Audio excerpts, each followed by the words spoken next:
Hello and welcome, ladies and gentlemen, to a Mad Army Countdown special, with your host for today, the Lord of Terror. In today's video, we'll be going over 10 cartoon conspiracies that you may not have even considered before watching this video. So without further ado, here are 10 cartoon conspiracies. Number 1. Ash Ketchum, Coma, Pokémon. Ash Ketchum, the protagonist of the hit show Pokémon, dreamed of becoming the best Pokémon master of all time. During the first episode, Ash and Pikachu are both struck by lightning, and according to popular theory, this causes Ash to go into a coma. Isn't it strange how relatively normal Ash's world is up until he gets shocked by lightning? Let's begin with Ash and his perpetual lack of aging.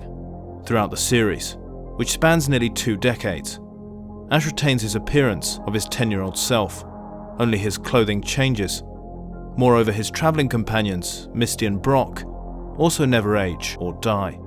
How plausible does it seem that children would be navigating the world without a single parent looking for them, regardless of the popularity of Pokémon catching?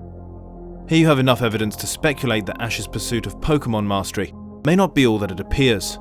Furthermore, Ash always comes out on top in the end.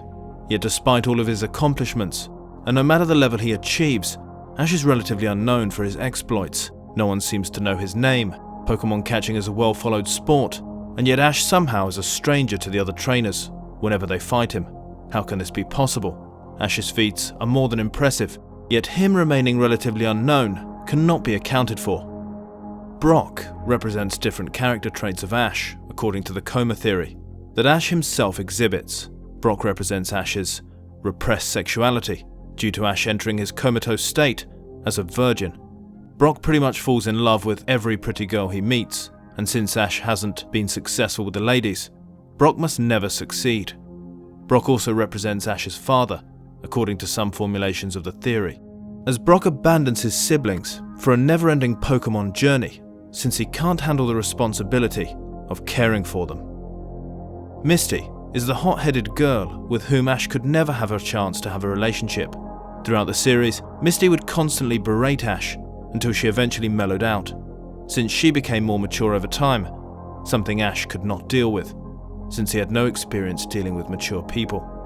She would later fade into the background and be replaced by a more naive character, in this case, May. 2 other characters recur throughout the series. When Ash visits different towns, Officer Jenny and Nurse Joy are always there. There is no variation of their names, their appearance, or even their behaviour. Seeing both Officer Jenny and Nurse Joy in every city makes Ash believe he is safe wherever he goes. Ash may stay in his dreamlike coma-induced state until he achieves his goal of becoming a Pokémon master. Each battle advances him towards that ultimate goal, although it is unknown how close he really is to reaching it. Number 2. The Rugrats is a show about dead babies. This theory about the cartoon Rugrats proposes that Angelica Pickles has imagined all of the other babies who are characters on the show as a way to cope with them all dying in various ways. The theory poses an intricate backstory for the other babies on the show. Angelica's cousin Tommy was stillborn, causing his father Stu to have a breakdown. Unable to come to the tragic loss, Stu builds toys in his basement for the son who never got the chance to live. Tommy's best friend Chucky died with his mother in a car accident in 1986. This explains the inability of his father, Chaz, to be a functioning adult. Chaz usually appears to be the most paranoid and distressed character on the show. Phil and Lil DeVille, the twins, are actually figments constructed by Angelica's imagination. The DeVilles decided to have an abortion, leaving Angelica with the conundrum of whether the baby would have been male or female. She compensates both for never knowing and her lack of a strong relationship with her mother and father by imagining twins to fill the void. This theory then takes a significantly darker turn, with its explanation that Angelica sees all of her companions not only owing to mental illness, schizophrenia and bipolar disorder, but also from taking large, continued doses of hallucinogens. Her dependence on drugs transports her back to the world of her childhood, and the children that she never actually knew. Her continued use of the drug shields her from a cold, unfeeling world.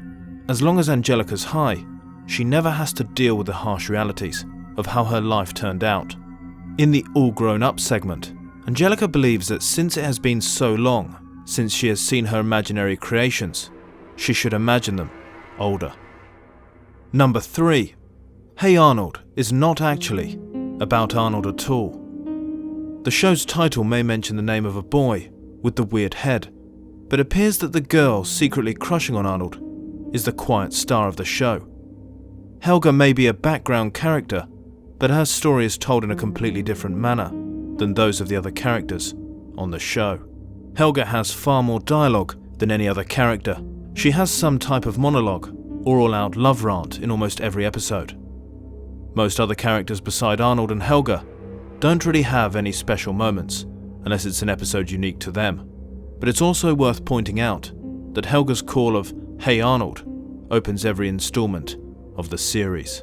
If you watch her monologues and see how much of Helga's own life is reflected in the show, that's named for her football-headed infatuation, you'll see that this becomes a difficult point to argue against. It may be that the show's creators are giving Helga such a feature role in the series out of sympathy for the neglect that marks the character's home life. Helga's mother is an alcoholic, and her father is essentially emotionally absent in her life, though he is interested in her sister Olga, who is beautiful and popular, and everything that Helga is not. The void of her family life may be spurring Helga to become obsessed with the seemingly picture-perfect life that Arnold, her love interest, comes from. At least part of Helga's infatuation for Arnold may come to his having something she wished she had: two loving parents. Number 4. Toy Story 3 is actually about the Holocaust. The story of toys being donated when the child that loves them leaves home for college is actually an allegory about the Holocaust. The details of this theory are complex, but hear me out. Watch the movie again from the initial scenes of the film and keep an open mind about what unfolds before you.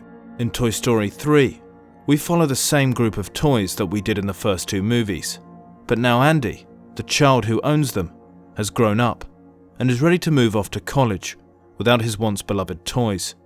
He gathers his toy family and delivers to them a speech that, with the clever changing of a few words, takes on a slightly less dire message, but sounds nearly the same.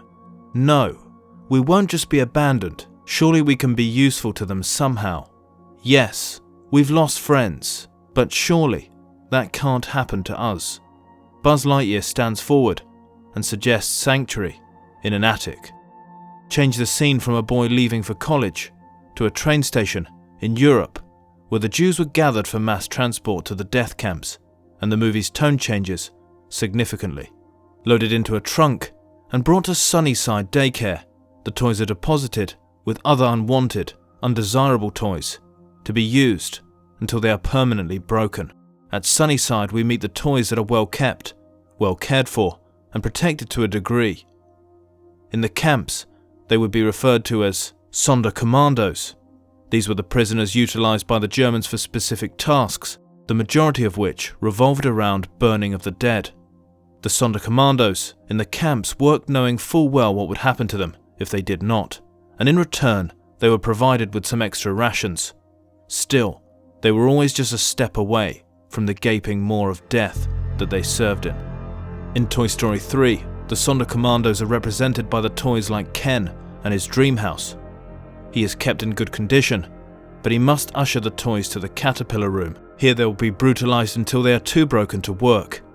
When that occurs, they are disposed of down a trash chute that leads to an incinerator. We should not have to point out what the inevitable end for so many suffering inmates at the death camps were. In the end, the toys are rescued by aliens. According to this theory, the alien saviors are an analogue for the Allied forces who liberated the camps and freed those who still survived. Number 5. The Flintstones foretells the bleakness of the post-apocalyptic future. This theory began after a 1987 TV crossover special between the popular Hanna-Barbera cartoons, the Jetsons and the Flintstones. Elroy Jetson, the genius young son of George and Jane, builds a time machine to travel to the future. Unfortunately, the time machine malfunctions, sending the Jetsons into the past, instead to meet the caveman couple Fred and Wilma Flintstone. But what if the time machine didn't malfunction at all, but actually did send Elroy and family into the future, all the way to the 25th century? The theorists who developed this interpretation hold that a catastrophic war occurred hundreds of years before the seemingly prehistoric setting, world of Fred and Wilma, setting the world back to its Stone Age. In the Jetsons' time, people built homes in the hot air, not because that was the futuristic 21st century style, but because of the evacuation of the Earth's surface after a nearly cataclysmic war made the planet unsafe to live on. When they are thrust into the future, however, they find that people are once again living on the ground, in a primitive lifestyle. Using cloning techniques, future humanity brought back the dinosaur and other erstwhile extinct creatures, but as useful living tools. The theory goes on to say that there are still people living in Orbit City, but the surviving population is divided into the rich, who live in their city, in the clouds, and the poor, who are left to scrape by on the still recovering Earth below. The Flintstones originally aired around the height of the Cold War. Because of this, it's quite understandable that the show's writers could have pictured a nuclear war resulting in another Stone Age. Number 6. Doug was victimized by Mr. Dink. This interpretation of the 90s show Doug is the darkest theory of all. This one surmises that Doug's neighbor, Mr. Dink, is a child predator. Shortly after moving into Bluffington, Mr. Dink immediately befriends Doug and invites him into his home to show him a movie.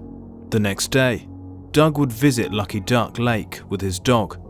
Surprisingly, Mr. Dink was hiding in the bushes with his camera. Mr. Dink claims he was trying to take a picture of the creature known as a nematode, but many theorists speculate that he was actually trying to take pictures of Doug. Mr. Dink also constantly invites Doug over to his house to show him his new gadgets, which we never actually get to see, since every episode clearly skips over them. In one episode, Doug, Skeeter, and Mr. Dink go on a canoeing trip and eventually end up lost in the woods. While searching for Mr. Dink, Skeeter and Doug end up seeing him in a very strange predicament. Mr. Dink is butt naked in a tree and looking down at them. When he is noticed, he says, "Sorry boys, must have lost my pants. Hook her?" The question is raised and so has to be asked. Why does a grown man want to hang out with an 11-year-old so much? Since Doug appears to be victimized by Mr. Dink, he decides to steal LSD from his sister Judy to handle the trauma. This in turn creates his incredible hallucinations. Looking at Doug's home life, we see that Judy is fiercely protective of her room and never wants Doug in it. What would he find if he ventured in? The theory says the LSD that he then takes to remove himself from reality, of victimhood, instead of joining Doug in his fantasies, as we are led to believe, we're actually tagging along on his acid trip with him as he strives to repress his memories of his experience as the target of Mr. Dink's advances. In one episode, Doug sneaks into Judy's room and goes through her things. Later on, while in the basement alone, he begins to hallucinate so badly that he attacks one of the monsters he sees and beats it with a vacuum. The monster is nothing more than a mannequin.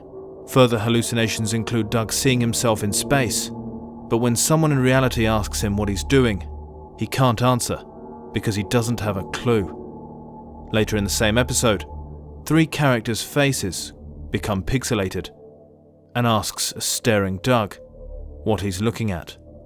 When on a camping trip, Doug is asked to gather firewood. He watches a tree begin to move unnaturally. All the surroundings change color and begin to wave as he watches.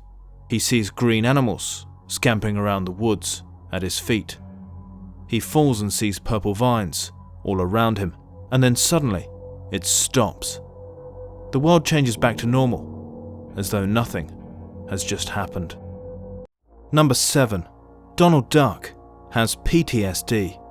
Although this may seem pretty obvious to anyone familiar with the character and his often less than stable behavior, there is a theory that Donald Duck suffers from post-traumatic stress disorder, or PTSD.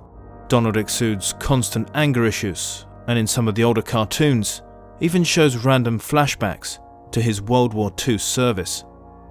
Once a happy, fun-loving duck, so goes the theory, Donald was drafted into the army, where his experiences caused Donald Duck to become the aggressive character we all know today. Donald Duck has had strange dreams about working for the Nazis, possible products of his traumatic battlefield experiences. In the 1945 cartoon titled The Icebox Robber, Donald goes ballistic over a firecracker incident planned out by his nephews. In the comic, Donald sleepwalks into the kitchen.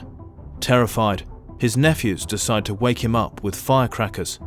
Donald reacts by exclaiming that there's an ambush, as if he was actually in war. Other symptoms that Donald suffers, i.e. sleep trouble and incredible mood swings, are also symptoms of PTSD. Number 8. Courage the Cowardly Dog is just a normal dog. Have you ever wondered what the world is like through your dog's eyes? They seem so happy and content, in almost an enviable state. Everything in their world is handled for them. Their food and water are provided. And they are our best friends. Of course, we rely on them too, to protect us in the dark of night. That is what Courage the Cowardly Dog does. He faces terrifying monsters that are drawn into his family's farm in droves. Although frightened of the horrifying intruders that await him, he does his duty and protects his people against all odds. He has to. They live in the middle of nowhere, after all. Or do they? This theory challenges the series' driving narrative. The farm that Courage lives on, and the monsters that he faces, are nothing more than the visages of people twisted into the villains that stalk his home. Courage has an older family, and they don't get around like they used to. In Courage's experience, the farm is in the middle of nowhere because he never sees and so never knows the rest of the world outside the immediate farm. The monsters are just other humans. This would explain why no one else seems at all perturbed by their presence. Only Courage is terrified. If there were actually monsters, it would stand to reason that the humans would react. But the theory goes even further and points to specific examples. In one episode, a giant vulture comes and kidnaps Muriel to enslave her, to watch over its children, so the vulture could take a trip to meet her future husband. It looks quite awful from Courage's point of view. His human has been taken, but the danger soon passes, and she returns home with nary a concern. In the human world, it would appear she was simply babysitting. If you watch the show with this in mind, it may make you rethink how your dog sees the world, and perhaps how they see you too.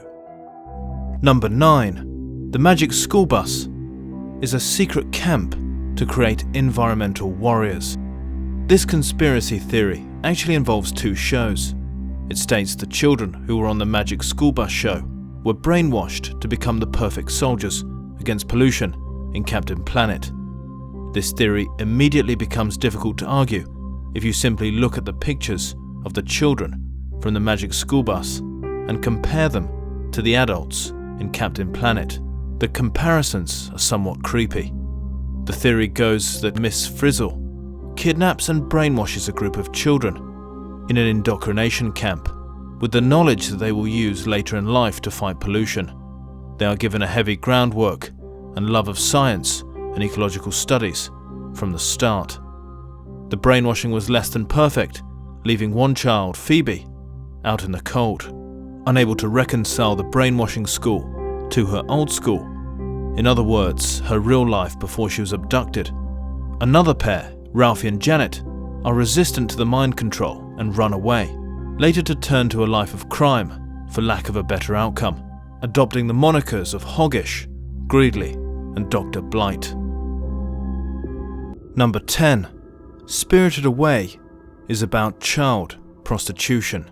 Spirited Away is a children's film telling the story of a 10-year-old girl who is forced to work for an evil witch in a bathhouse due to a foolish deed committed by her parents. Although this seems like a rather innocent movie, this movie has an incredible hidden message behind it that many viewers would least expect. This is less of a theory, and one the creator has confirmed in an interview. Spirited Away is actually about the child prostitution industry. This is a far bleaker version of the well-loved story, but anyone that knows Hayao Miyazaki's more complex narratives shouldn't be surprised that such a hidden message lurks under the surface. The encryption above the door of the bathhouse that Chihiro, the young protagonist, arrives at reads "you," meaning hot water. Reason would hold that this indeed then is a bathhouse, but it isn't so simplistic. In the Edo period in which this film takes place, bathhouses were notoriously brothels, or places where intrigued men met friendly women. Such women were known as yuna, or hot water women. Yubaba, who lords over the bathhouse as the undisputed queen, has her own secret in her name, which is in fact very close to the one given to the brothel owner of the Edo period. Yubaba is internationally close to the name Yuritebaba. Not only is the bathhouse madam's name important, Chihiro signs herself over to Yubaba's bathhouse and changes her name to Sen, which was customary practice for a prostitute to assume a moniker not of her own. Chihiro has benign and pleasant interactions with no face until this occurs, and the later's actions around Chihiro become more devious. No Face continuously offers Chihiro more and more currency. It is implied that No Face is attempting to wrest her virginity from her. Hayao Miyazaki himself has been quoted in speaking about the film. "I think the most appropriate way to symbolize the modern world is the sex industry. Hasn't Japanese society become like the sex industry? While this may not be a smoking gun that validates this theory, it certainly gives additional credibility to an interpretation of a beloved animated film that even without any added interpretation has much meaning below the surface."